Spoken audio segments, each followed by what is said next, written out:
पहले हम बात करते हैं प्रकाश का। दो लाइन लिखेंगे। प्रकाश, ये हो गया लाइट। प्रकाश को क्या कहे हैं? प्रकाश एक ऊर्जा है, सही है ना? अब कहेंगे अगर ऊर्जा है तो कुछ तो होगा ना। कि ऊर्जा की परिभाषा क्या है? कार्य करने की क्षमता को ऊर्जा कहते हैं। तो कह रहा है प्रकाश वह ऊर्जा है जिससे हम किसी वस्तु को देखने की क्षमता प्राप्त करते हैं। यानी ऐसी ऊर्जा जिससे किसी वस्तु को देखने की क्षमता प्राप्त करते हैं। ठीक है। अब इस वजह से इसको हम क्या कह रहे हैं? प्रकाश ऊर्जा कहते हैं। अगर प्रकाश की बात आ गई, प्रकाश क्लियर हो गया कि हाँ प्रकाश की कोई ऊर्जा होती है, तो सबसे पहले बात करते हैं कि प्रकाश के क्या क्या स्रोत हो सकते हैं। ध्यान से देखना, बहुत एक सीरियल रहता है। प्रकाश के स्रोत के आधार पर वस्तुएं कैसी होंगी? एक होगा प्रदीप्त। अच्छा, प्रदीप्त ऐसे ही होगा। अब हो गया? अच्छा, प्रदीप्त वस्तुएं होती हैं ऐसे, लुमिनस कहते हैं उसको, लुमिनस।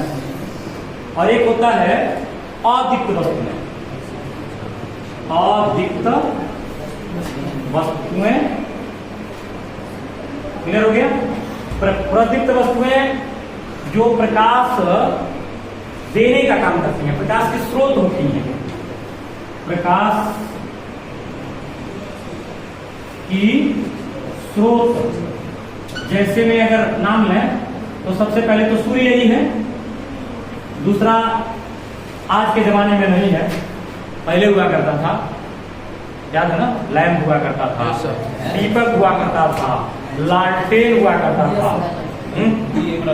वैसे बहुत सारी चीजें थी। ढेबरी हुआ करता था, घर में दिया हुआ करता था, बट आज वह नहीं है। लेकिन सूर्य में मोमबत्ती हो गई,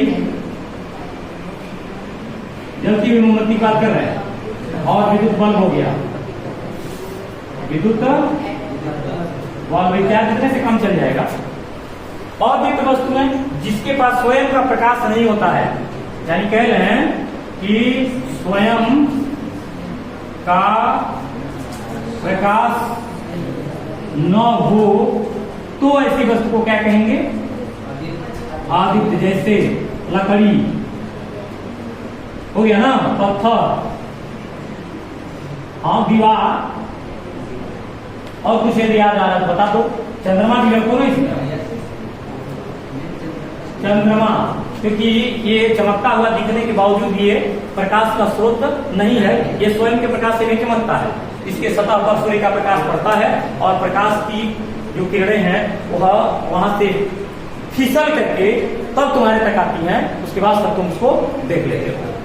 इसके बाद होता है प्रकाश कहां से होकर गुजर सकता है, यानी प्रकाश पथ कहें के आधार पर वस्तुएं जो हैं, पहला हमने कहा पारदर्शी, ट्रांसपेरेंट बोल रहे हैं।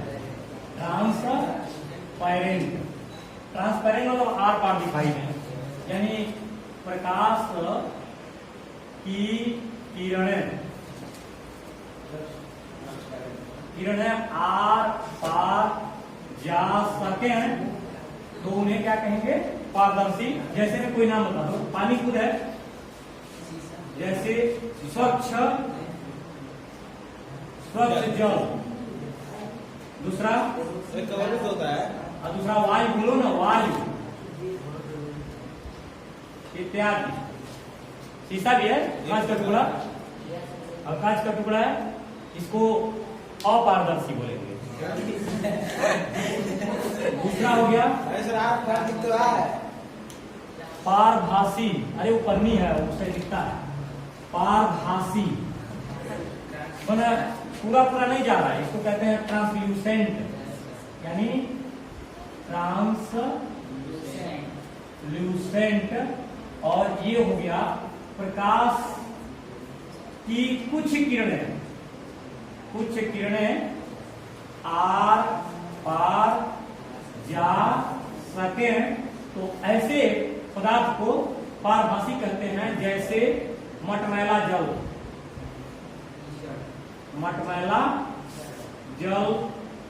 शरबत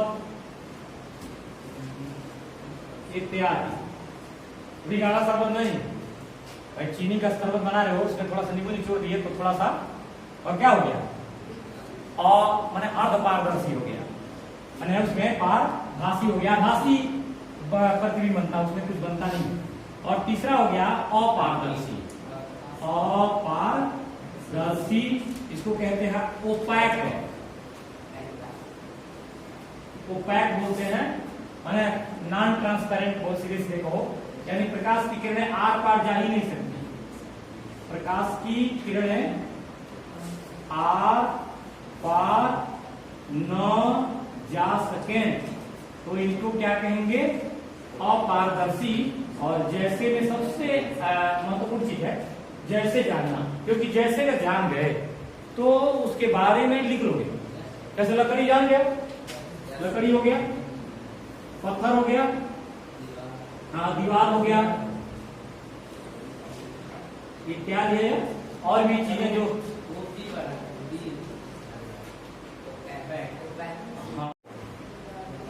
हो गया ना। लाइट रेज कहते हैं इसको, लाइट रेज। प्रकाश किरण क्या है, मुझे इसमें कुछ देखना, कुछ देख गया। लाइट रेज क्या है, उसमें कैसे कहोगे। लाइट रेज का मतलब हो गया, परिभाषा देखो जान रहे हो तुम उसके बारे में कि हाँ ये एक जगह इसका एक सिरा जो होता है स्वतंत्र होता है, एक सिरा इसका इसका एंड हो जाता है। माने एक जगह से किरण जिस समांग माध्यम में ऋजुरेखीय पथ पर चलती है, उसी मार्ग को ही प्रकाश की किरण कहते हैं। नहीं समझ में आया। समांगी माध्यम यानी पारदर्शी माध्यम, समांगी माध्यम में प्रकाश जिस ऋजुरेखीय पथ पर चलता है, यानी जिस सरल पथ पर चलता है, जिस सीधी रेखा पर चलता है, उसी रास्ते को, पथ को ही प्रकाश की किरण कहते हैं। यानी समांग माध्यम में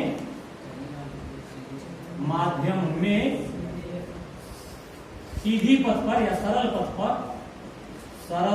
पथ पर चलने वाला प्रकाश क्या कहलाता है, किरण कहलाता है। वही प्रकाश हो गया ना, प्रकाश किरण कहलाता है, छोटा प्रकाश हुआ नहीं। तो ये प्रकाश की किरण किस तरह का होता है, 3 प्रकार में बांटा गया है। यानी जब प्रकार में आएंगे तो इसका प्रकार हो जाएगा कितने प्रकार का, तो पहला हो जाएगा अभिसारी, दूसरा इसको क्या बोले थे अभी ना, कन्वर्जेंट, और अपसारी डाइवर्जेंट, और एक होता है समांतर, जिसको कहते हैं पैरेलल या पैरेलल भी बोलते हैं। पैरेलल माने समांतर हो गया, पैरेलल माने भी समांतर होता है, तो ये समांतर हो गया। कैसे कहेंगे, थोड़ा सा प्रतिबिंब से की बात करो तो प्रतिबिंब में पहला अगर हम कहें तो हो जाएगा अभिसारी, और अभिसारी में सोचो कि प्रकाश की किरणें ऐसे आ करके कहीं एक जगह मिल रही हैं, किसी कारण से मिल रही होंगी, चाहे जो भी कारण हो। तो जब ये प्रकाश की किरणें एक जगह मिलती हैं तो ऐसी प्रकाश किरण को अभिसारी, यानी यह अवस्था कौन सी हो गई, अभिसारी अवस्था।